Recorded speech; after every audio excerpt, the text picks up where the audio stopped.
completely Krishna conscious. Asina samvisam stistan bunjana pradyatam vivan chintayano hrishikesham apasyatan mayam jagat. This is Bhagavatam, Canto 10, Chapter 2, text 24. While sitting on his throne or in his sitting room, while lying on his bed, or indeed while situated anywhere, and while eating, sleeping, walking, or drinking, Kamsa saw only his enemy, the Supreme Lord Hrishikesh. In other words, by thinking of this all-pervading enemy, Kamsa became unfavorably Krishna conscious. His Krishna consciousness is unfavorable because he's not thinking good about Krishna. He's thinking Krishna as an enemy, and he was so planning how to Krishna. Although he was 24 hours Krishna conscious, his Krishna consciousness is condemned by our Shyada still, because it has connection with Krishna. Krishna blessed him. See what Krishna did.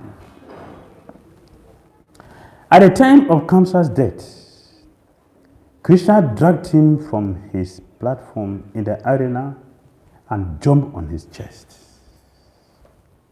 Thus, as Kamsa left his body, he was able to feel Krishna's lotus feet on his chest. And see Krishna's blessed face. What a great fortune. What a mercy. He is a person who is thinking continuously how to kill Krishna, and Krishna killed him. But Krishna did not kill Kamsa as his enemy. Kamsa thinks of Krishna as an enemy, but Krishna does not think of Kamsa as an enemy. Krishna thinks favorably about Kamsa. Therefore, he gave his mercy that his lotus face was on Kamsa's chest, and Kamsa saw Krishna's lotus face. In this way, he gave up his body. But later, Lord Krishna said what? Who remembers him at the time of death? Where does the person go? Go to back of the Godhead.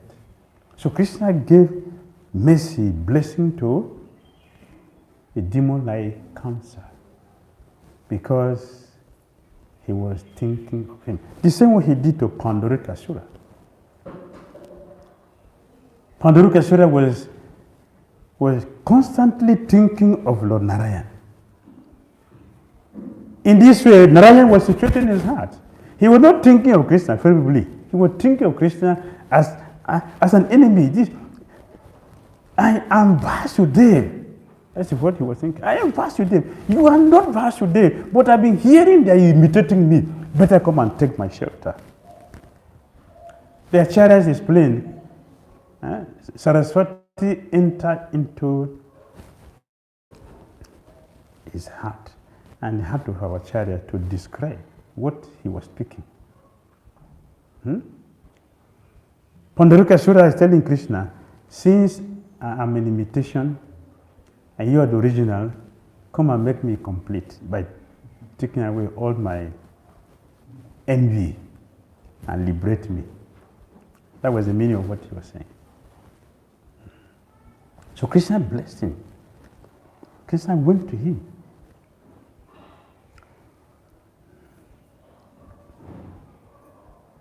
After Kamsa's death, Krishna dragged a royal funeral.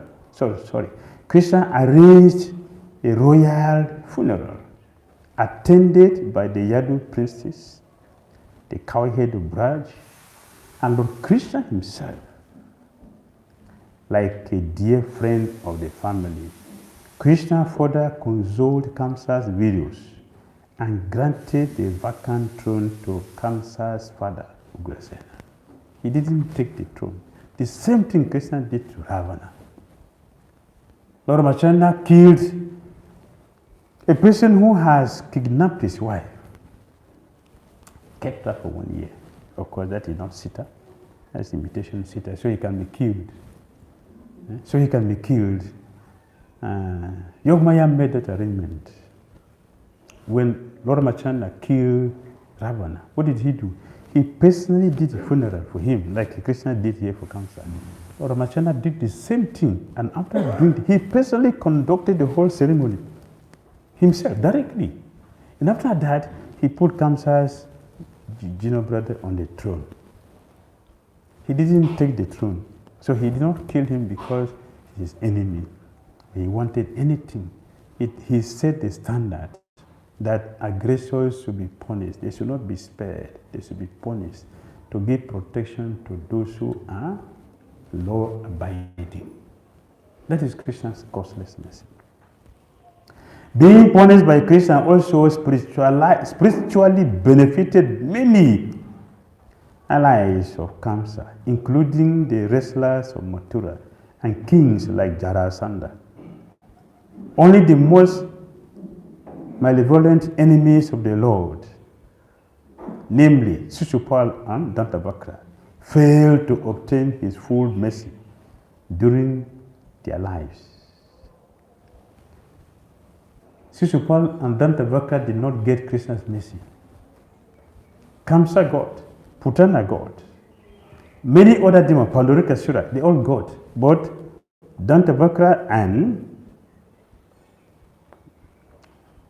Shishupal, they did not get Krishna's mercy. These two demons displeased Krishna by committing offenses against Brahmanas. But because the demons were actually his eternal servant in disguise, in the end, they also received his mercy because they have connection with Krishna. Shishupal and Dantavakra did not get a direct mercy like others demons got because of their offenses to the Brahmanas. Opponents like the wrestlers, Chenura and Mustika, were less culpable. Fighting against Krishna and other Kamsa's orders, they had become infected by Kamsa's envious spirit. Still, the wrestlers were allowed to enjoy the favor of being embraced by Krishna during the combat, just like the cowhead boys of Braja in their mock fight with Krishna. Krishna also honored the wrestlers by conducting their funerals. After consoling the royal ladies, Lord Krishna, sustainer of all the worlds, arranged for the prescribed funeral rite to be performed. So Krishna gave blessing to the demons that he killed. Just see Lord Krishna's wonderful, wonderful nature. He is very, very kind to the demons that he killed. He blessed them and give them opportunity to become liberated. This is Krishna's kindness. So what about those who are serving Krishna as devotees? Who are trying their best sincerely from the heart to serve Lord Krishna? Let us be encouraged to understand your endeavor is noticed by Lord Krishna and you have his full mercy. You will have his full mercy. That is sure. If Krishna can give blessing to those who are his enemies, what about those who are struggling to serve him? Sanatana Goswami said that Lord Krishna appreciated Prahlad Maharaj more than the Vaikuntha Vasis. Why? The Vaikuntha Vasis, they are eternally liberated souls who have no sin. They are eternally liberated. They are Krishna's associated with Vaikuntha. But Sanatana Goswami said Prahlad Maharaj is more appreciated and loved more than the Vaikuntha Vasis. Why? The Vaikuntha Vasis did not suffer the way Prahlad Maharaj suffered and remained yes to Krishna. Therefore, Krishna appreciated him more. he is better. One who can undergo varieties of difficulties, varieties of challenges and remain yes to Krishna is most appreciated. Krishna appreciates you more than his devotees who do not experience any difficulty in getting him. This is our fortune. So our endeavor is appreciated by Krishna, and we should understand that. We should understand that, yes. Those who are sincerely trying their best in Christian consciousness are not left alone. Even if it seems that we are not making advancement, or Krishna is not responding to the drunkards. And Prabhupada said in Bhagavad Gita, if they remember this test is Krishna, they will be liberated, but they will not remember. They will not remember.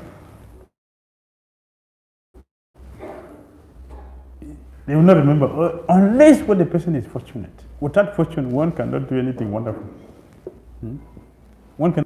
That made them to forget that, because not all drunkards will forget to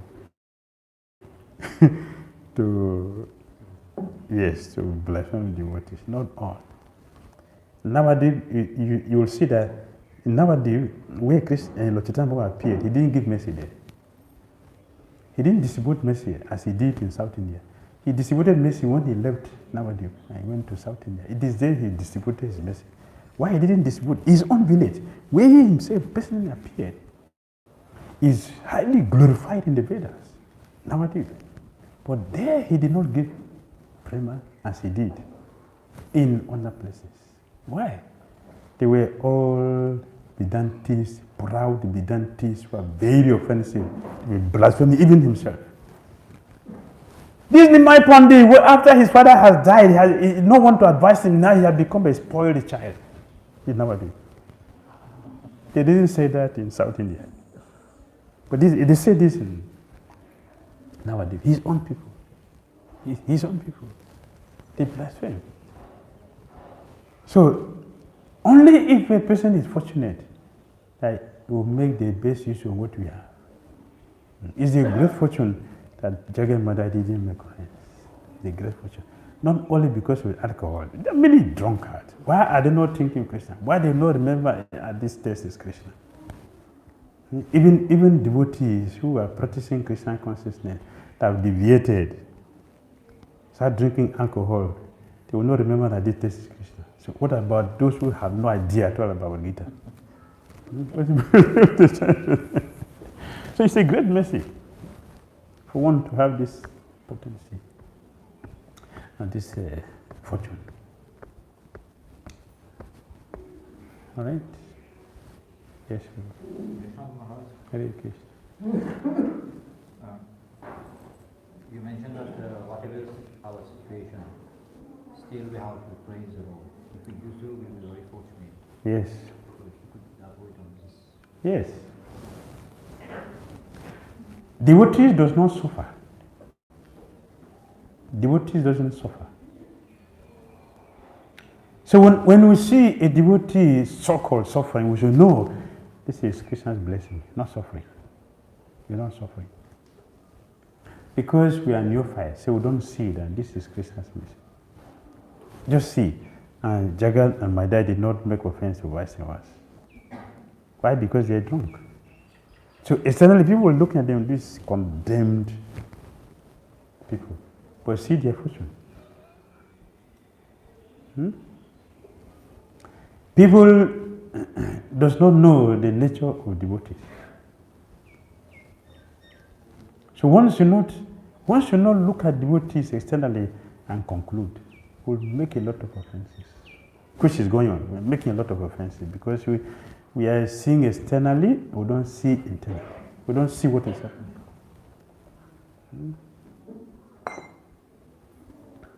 And we should not tell the devotee, oh, this is karma. They are suffering. This is karma. It's an offense. You tell the devotee like that. It's an offense. How do you know it is karma? What is the proof that it's karma? It is not all about difficulties at the karma. The difficulties are opportunity for us to get Krishna's mercy. What is Krishna's mercy? In that way. So when you see a devotee suffering, we should be careful. What they say is karma. Or we should not think that all my suffering now it is Krishna's mercy when we are living an abominable life. We should not think like that. Only devotees who are living a clean life, they are following the devotee principle as best as they could. They are doing the sadhana very nicely, chanting and hearing and doing a nice service according to the instruction of Special Master. Those devotees, they are suffering, it is blessing. It is Krishna's mercy. So be very careful. So be careful.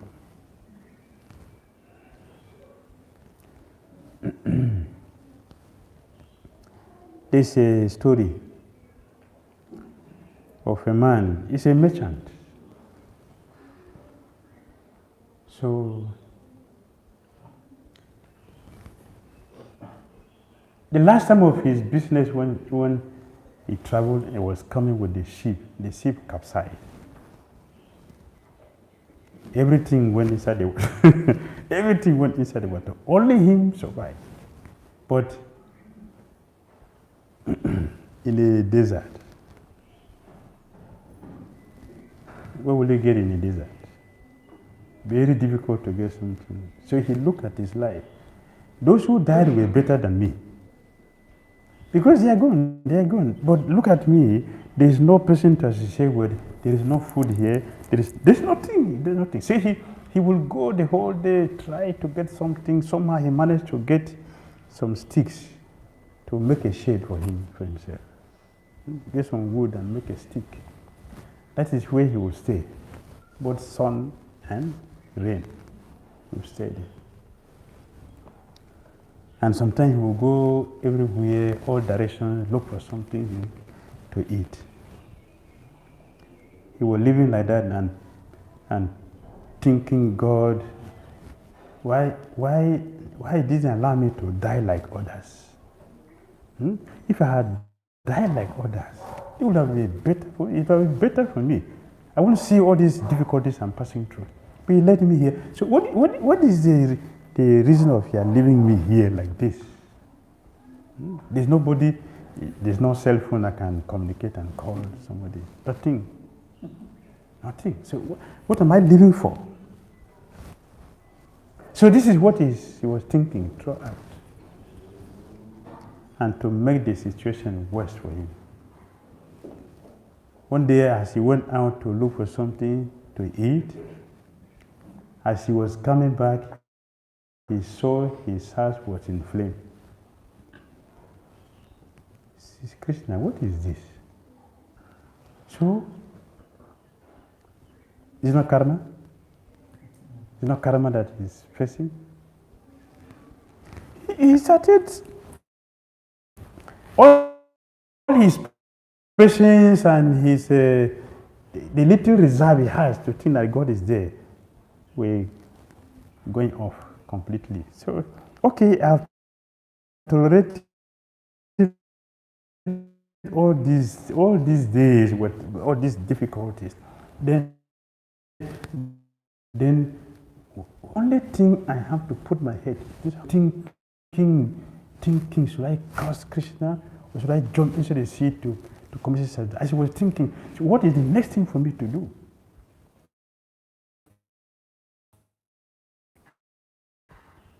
The sea, should I go and jump there? And he saw from a distance a boat was coming. He was watching and watching. He thought it disappeared. Now he's looking at the ship. And he saw that the ship came and patched. And somebody came out from there and came straight to him. He was looking at him. Is it a dream? What is this? The man said, please come, let's go. I didn't know I'm here. The smoke from this, we saw the smoke. That's when we knew that somebody is there. So somebody That means that somebody is there. And they came and we saw that you are here. So come. His anxiety, everything disappeared. Now he's thinking about how merciful God is. And he sent somebody. But how did Krishna send somebody? His house was on fire. That word gave the signal that somebody is there. And they came and picked him. That's how he became liberated from that situation. So we said, you see that is karma? Huh? See the house, this whole hot Christian fire is karma. That should be a good karma, that he was liberated from that. That's how he got liberated. So devotees who are sincerely trying, working seriously on themselves, praying and begging for mercy, their difficulties are Krishna's mercy. And they will never be defeated. All right? Makes sense? Any other comment, question? Yes. What depends on devotees who happen to blaspheme the Vaishnava? In Chaitanya Bhagavat, Sri Chaitanya Mahaprabhu said that the person who is blaspheming Vaishnavas may chant my name, may worship me, may do everything that is authorized in scripture, but he will never get me. He will never get Krishna. Never. It's very, very dangerous. And Srila Bhaktisiddhanta Saraswati Thakur Prabhupada said, the surest way, the certain, sure guarantee for anyone to go to hell is to blaspheme Vaishnavas. So he said, it's very good. Let them continue to blaspheme the Vaishnavas because that is the surest way to them for them to go to hell. And you're not going alone. You're not going alone. We'll go with our family members to hell. Very, very dangerous. If you look very carefully, our chariots, one thing they are extremely careful about is making offenses to the devotee. They're very, very careful. Very, very careful. Extremely careful. That even immediately they please, because they know the danger.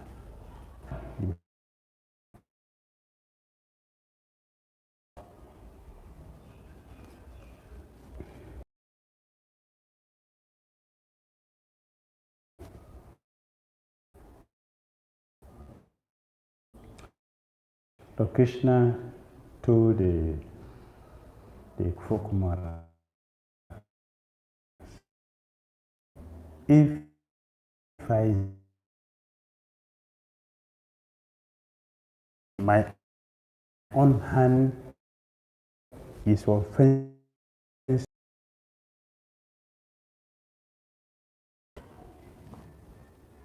Krishna said, cut it off. Thunderbolt of Indra would destroy the physical body, but offense would affect the soul.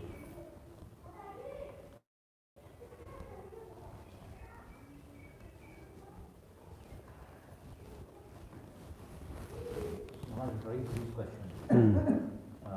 Person will talking is good. If the person is not aware that he is good, and how the reaction will be? When Suruchi offended Dhruva Maharaj, he was not considered, he was a prince that time, not considered a Mahabhagavat. He was a prince. But what happened when he came back from his meditation? Suruchi and her son died as a result of the offenses she made. She is the one who made offense to Dhruva Maharaj, not her son. But because of the heaviness of the offenses she made, she died along with her brother, with her son. That's the consequences. So today you make an offense to a neophyte devotee, and tomorrow it becomes a pure devotee. we will pay for it very dearly.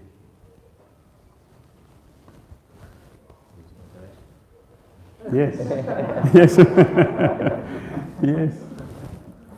That's how heavy it is. So, if we love ourselves, we should be careful. We should be careful. If we love ourselves, we should be careful. Either it is in the mind or verbal or gross.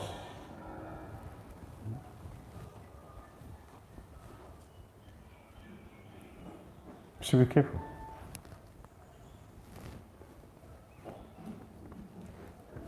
All right? Yes, please. As you just mentioned, that if we are trying our best in our spiritual life, Krishna consciousness, we become the recipient of Krishna's mercy. But can there be like someone is sincere, but not trying his best? He's sincere to such a thing, not trying his best. How such a devotee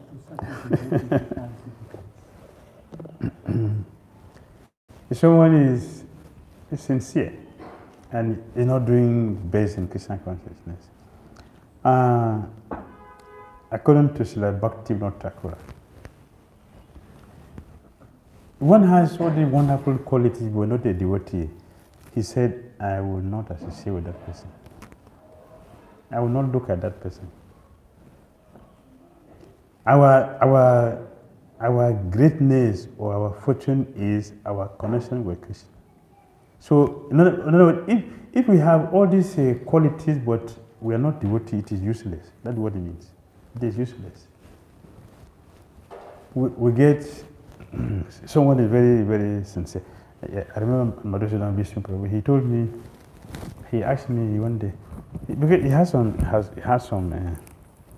some friends he's dealing with, they are not devotees. But they are very straightforward, more than devotees who are very crooked. So it's straightforward. You give them service, they do it on time, accurately, and they submit, more than devotees. Huh? So he asked me, so why are they not devotees? Yes. Why they are not devotees? Because they need fortune. To be a devotee is due to fortune. But they are now made fortune because they are doing something for devotee, which is connected with Krishna. So if they don't become devotee now, eventually they're going to be a devotee because they're doing something now indirectly.